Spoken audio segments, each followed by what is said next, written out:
इस वीडियो में हम बात करेंगे द्वितीय विश्व युद्ध के परिणामों की। इसके क्या परिणाम निकले और इसी के साथ साथ किस प्रकार के नुकसान जो थे देशों को उठाने पड़े। कोई भी घटना, कोई भी किसी प्रकार का युद्ध होता है तो उसके जो परिणाम हैं वो भयानक ही निकलते हैं। जनधन की हानि के साथ साथ देशों को और भी बहुत ज़्यादा जो नुकसान है वो उठाना पड़ता है। तो जाहिर सी बात थी कि इस द्वितीय विश्व युद्ध के जो परिणाम थे वो भी बड़े ही भयानक साबित हुए। पहला तो अपार जनधन की हानि जो थी ये देशों को उठानी पड़ी। बहुत ही विनाशकारी और खर्चीला युद्ध था ये। दूसरे महायुद्ध ने विश्व की सभ्यता की जड़ों को हिला दिया। 6 वर्ष तक निरंतर चलने वाले इस युद्ध में 1 करोड़ सैनिक मारे गए। सैनिक असैनिक दोनों को मिलाकर 2 करोड़ से भी अधिक लोगों की जानें गई। युद्धों में भाग लेने वाले राष्ट्रों में अमेरिका, जिसकी सबसे कम हानि हुई, उसके ही 2.5 लाख जो सैनिक थे वो मारे गए। ब्रिटेन में ही 60,000 नगरों में रहने वाले लोग जर्मनी की बमबारी से मारे गए। उसकी संपत्ति की हानि 40 लाख डॉलर से अधिक थी। युद्ध में शामिल होने वाले सभी राष्ट्रों की 3 अरब डॉलर से अधिक मूल्य की संपत्ति को हानि पहुंची। समूचे तौर पर महायुद्ध में इस दूसरे महायुद्ध में प्रथम विश्व युद्ध की अपेक्षा दुगनी संख्या में लोग मारे गए और 13 गुना से अधिक जो धन था वो खर्च हुआ और यूरोप का बहुत बड़ा भाग इससे नष्ट हुआ। दूसरा क्या हुआ, धुरी राष्ट्रों की इसमें पराजय हुई। धुरी राष्ट्र यानी कि जर्मनी, इटली और जापान, तो ये राष्ट्र जो थे इस युद्ध में एक एक करके पराजित हुए। तीसरा, परमाणु युग का सूत्रपात। इस विश्व युद्ध में अणु बम का प्रयोग किया गया था। 1949 तक केवल अमेरिका ही अणु शक्ति के क्षेत्र में अकेला था, लेकिन रूस ने अणुबम का विस्फोट करके इसके प्रभुत्व को आगे चलकर समाप्त कर दिया। 1952 में पश्चिमी प्रशांत महासागर में अमेरिका ने विस्फोट किया और इस तरह 2 बड़ी शक्तियां अणुबम तथा शस्त्र बनाने में संलग्न हो गई। फिर जर्मनी का विभाजन।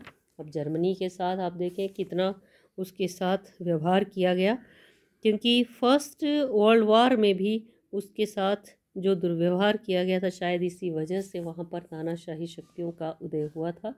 मित्र राष्ट्रों ने पूरी जर्मनी पर अधिकार कर लिया और इसको 4 भागों में बांट दिया। प्रत्येक भाग पर रूस, ब्रिटेन, अमेरिका, फ्रांस का अधिकार हुआ। नाजी सरकार के नेताओं पर न्यूरमबर्ग के स्थान पर विशेष अदालतों में मुकदमे चलाए गए और कईयों को मृत्युदंड दिया गया। फिर है अमेरिका का विश्व शक्ति बनना। इस युद्ध के पश्चात अमेरिका विश्व की सर्वश्रेष्ठ शक्ति के रूप में उभर कर सामने आया। फिर रूस का शक्तिशाली राष्ट्र बनना। रूस भी इस विश्व युद्ध के पश्चात एक शक्तिशाली राष्ट्र के रूप में उभरा। उसको आधा पोलैंड, एस्टोनिया, लटविया, लिथुआनिया, फिनलैंड मिले। रूस यूरोप में एक शक्तिशाली राष्ट्र बन गया। बल्कान में भी उसका प्रभाव बढ़ा। रूस ने इसके देशों में साम्यवादी सरकारें स्थापित कर ली, जो बल्कान क्षेत्र था। इस प्रकार विश्व की 2 महान शक्तियां रूस और अमेरिका अणु बम और शस्त्र बनाने में जुट गई। तो इस तरह से रूस भी एक शक्तिशाली देश बन गया। फिर अगला, संयुक्त राष्ट्र संघ की स्थापना। विश्व में भविष्य में युद्ध न हो, 1914 से 1918 तक जो युद्ध चला था, प्रथम विश्व युद्ध, उसके बाद निर्णय लिया गया था और राष्ट्र संघ की स्थापना हुई थी।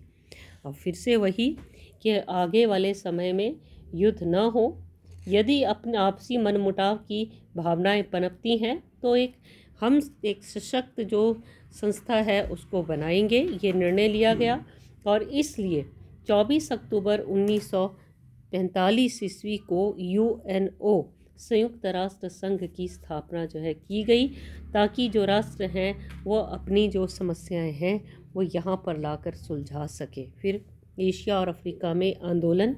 इसका एक बहुत गहरा प्रभाव ये पड़ा युद्ध का, कि इस युद्ध के पश्चात धीरे धीरे, क्योंकि ये जो यूरोपीय राष्ट्र थे ये कमज़ोर हो गए और इन राष्ट्रों के अधीन जो राष्ट्र थे, जो उपनिवेश थे इनके, वो धीरे धीरे करके स्वतंत्र होने लगे। खासकर एशिया और अफ्रीका की हम बात करते हैं। एशिया के बहुत से देशों जैसे भारत, पाकिस्तान, बर्मा, लंका ये स्वतंत्र हुए। अफ्रीका में भी सूडान, ट्यूनीशिया, लीबिया, अल्जीरिया पश्चिमी देशों के पंजे से स्वतंत्र हो गए। और इसी के साथ साथ जापान का विनाश, सबसे ज़्यादा जो विनाश का सामना करना पड़ा वो था जापान। उसके दो जो महत्वपूर्ण नगर थे, हिरोशिमा और नागासाकी, अमेरिका की बमबारी के कारण बुरी तरह से ध्वस्त हो गए। और इस तरह से सेकेंड वर्ल्ड वॉर के जो परिणाम थे वो फर्स्ट वर्ल्ड वॉर से भी भयानक साबित हुए। तो इतना ही इस वीडियो में।